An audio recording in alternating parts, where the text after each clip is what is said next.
가성비 최고고 간단하고 효과도 진짜 좋으니까 여드름 빨리 가라앉히고 싶으실 때 꼭 한번 해보세요. 이거 매일 하시면 여드름이 진짜 빠르게 좋아지는 거 느끼실 수 있을 거예요. 여드름에 좋다 그래 사용해봤는데 저는 여드름이 더 심해져. 이거 정말 구하기 어려운데 너무 꿀템이니까 보면 무조건 사세요. 모낭염에 이거 쓰면 3일 안에 가라앉을 수 있어요. 안녕하세요.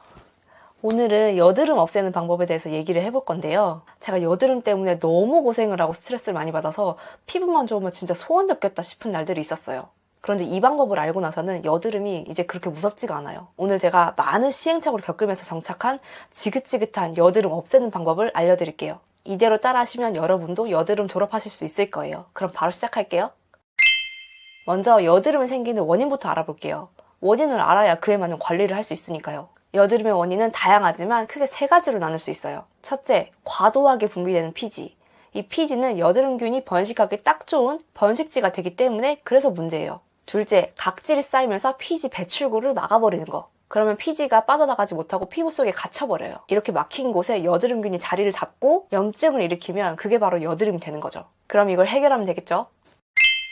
첫 번째, 외부 오염물이나 여드름균을 최대한 잘 씻어내야겠다. 두 번째, 피지를 줄이고 이미 생긴 피지가 잘 배출되도록 각질 제거를 잘해야겠다. 세 번째, 기본적으로 피부 장벽을 튼튼하게 해야겠다. 오늘 제가 알려드릴 루틴은 이 세 가지를 모두 반영하고 진짜 실천 가능한 여드름 루틴이에요. 클렌징부터 살펴볼게요.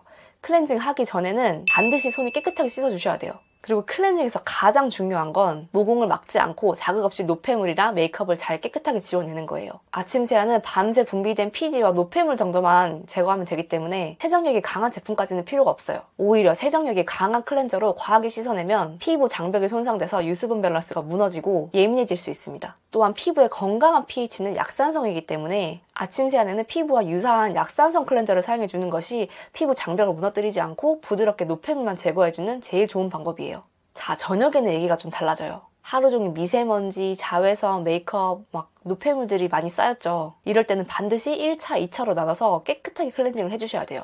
1차로 메이크업을 녹여준 단계가 먼저 필요한데요. 여드름 피부는 모공을 막기 쉬운 오일 타입은 좀 피하는 게 좋아요. 대신 오일보다 가볍고 잔여감이 적은 클렌징 밤, 클렌징 로션, 클렌징 워터 이런 것들 추천드려요. 근데 이것도 제품 타입마다 세정력이 좀 차이가 있거든요. 그래서 저는 선크림만 바른 날이면 클렌징 워터, 가벼운 파데나 토너 크림 정도면은 클렌징 로션, 커버력 짱짱한 쿠션이나 파운데이션 쓰는 날에는 클렌징 밤을 추천드려요. 클렌징 워터는 화장솜에 묻혀서 닦아내지 마시고 마찰을 최소화하기 위해서 다이소 가면은 그 거품 용기 팔거든요. 거기다 넣어서 거품을 만들어가지고 손에 펌핑해서 클렌징을 해주시는 게 좋아요. 클렌징 밤이나 클렌징 로션 타입 쓰시면은 유화를 충분히 해주셔야 되는 거 잊지 마시고요. 저는 주로 커버력이 좋은 파운데이션 쓰고 있기 때문에 이 제품을 사용하고 있는데요.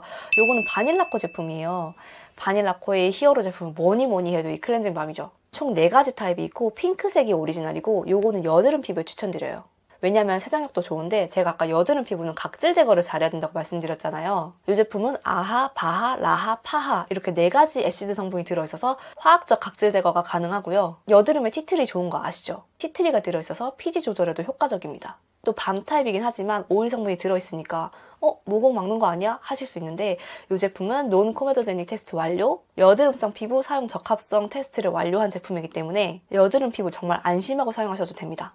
그리고 제가 예전에 바닐라코 매장에서 잠깐 알바한 적이 있거든요. 그때부터 제가 클렌징 밤을 정말 많이 써봤고 팔아도 봤는데 여드름 피부의 1차 클렌저가 되게 애매해요. 피부과나 샵에서는 클렌징 로션을 제일 많이 권하세요. 근데 제가 쓰는 파운데이션이 커버력이 엄청 좋은 거라 가지고 클렌징 로션은 조금 부족한 느낌이 있더라고요. 근데 이거는 세정력도 완전 만족스럽고 여드름 피부에 진짜 쓰기 좋아요. 여드름 있을 때는 요 연두색, 여드름이 없을 때는 핑크색 오리지널. 이제 2차 세안으로 피부에 남은 잔여물과 유화된 메이크업 찌꺼기까지 깨끗하게 제거해줄게요. 1차 세안에서 클렌징 밤으로 메이크업은 녹였지만 계면활성제 찌꺼기나 모공 속에 피지, 잔여물 같은 것들이 남아있을 수가 있거든요. 그래서 2차 세안으로 깨끗하게 제거해줄게요. 이때 필요한 게 바로 2차 세안. 근데 이건 전문가들마다 의견이 좀 나뉘는 게 어떤 분들은 여드름 피부는 피지 분비가 과도한 거니까 피지를 더 잘 잡아주고 세정력이 좋은 약 알칼리성이 더 적당하다 하시는 분들도 있고 어떤 분들은 아니다 피부 장벽을 보호하고 자극 없는 클렌징을 해야 되니까 약산성 클렌저가 더 맞다 하시는 분들도 있거든요. 그리고 이걸 잘 조합해서 때에 따라서 피지 상태에 따라서 어떨 때는 약 알칼리성 쓰고 어떨 때는 약산성 쓰고 이렇게 골라서 쓰자 하시는 분도 계신데 이론상으로는 다 맞아요. 저는 다 이해가 돼요. 그리고 저는 세 번째가 제일 맞다고 생각하거든요. 클렌저를 딱 하나만 두고 쓰는 게 아니라 때에 따라서 어떨 때는 약 알칼리성 쓰고 어떨 때는 약산성 쓰고 해야 한다고 생각해요. 근데 이게 피부 타입에 맞춰서 써야 되는 거거든요. 저도 약 알칼리성이 세정력이 더 좋고 피지 관리에 더 도움이 된다고 생각해서 약 알칼리성을 써봤어요. 근데 저는 안 맞았어요. 오히려 여드름이 있을 때 약 알칼리성 클렌저를 사용하면 피부가 더 따갑고 피부 장벽이 무너지는 게 느껴지더라고요. 여드름이 없을 때 피지 조절용으로 가끔 사용하는 건 괜찮았는데 여드름이 있을 때 약 알칼리성 클렌저를 사용하는 거는 너무 건조하고 여드름이 더 심해지더라고요. 여드름에 좋다 그래 사용해봤는데 저는 여드름이 더 심해졌고 약산성이 더 맞는 것 같더라고요. 그래서 논리상은 여드름 피부에 약 알칼리성을 사용해주는 게 피지 조절에 도움이 된다는 게 저도 공감이 가는데 근데 저는 안 맞았거든요. 제 피부에는 안 맞아가지고 저는 자신있게 추천드리긴 좀 어려워요. 저 같은 경우는 여드름이 있을 때도 약산성 클렌저만 사용해줬고 그래도 여드름 없어지는데 무리가 없었거든요. 근데 이건 피부 상태에 따라서 판단을 좀 하셔야 될 것 같아요. 우선 제 피부에는 약산성 클렌저가 잘 맞아서 제가 쓰고 있는 약산성 클렌저를 추천해드리면 아침에는 이 제로이드를 사용하고 있고 저녁에는 요거 토리든 요거를 사용하고 있습니다. 둘 다 약산성이고 제로이드는 거품이 엄청 부드러워요. 정말 자극 없이 사용할 수 있어서 아침 세안에는 이 제로이드를 추천드리고 토리드는 제로이드보다는 거품이 좀 더 풍성하고 사용 후에도 건조해지지 않아서 좋더라고요. 이렇게 클렌징만 잘해도 여드름 관리의 절반은 하신 거예요.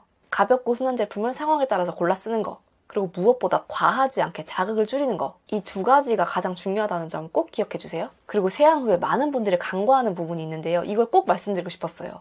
절대 수건을 재사용하지 마세요. 수건이 젖은 상태로 욕실에 있으면 습하잖아요. 이 습한 환경은 여드름, 세균, 곰팡이 같은 것들이 번식하기 가장 좋은 조건이에요. 이미 예민한 여드름 부위에 오염된 수건을 대면 2차 감염, 염증 악화, 새로운 여드름으로 번질 수가 있어요. 그렇기 때문에 요즘엔 페이스타올도 많이 쓰시더라고요. 저는 그거는 한 번도 안 써봤고 대신에 꼭 지키는 게 절대 수건을 재사용하지 않습니다. 완전 철칙이에요.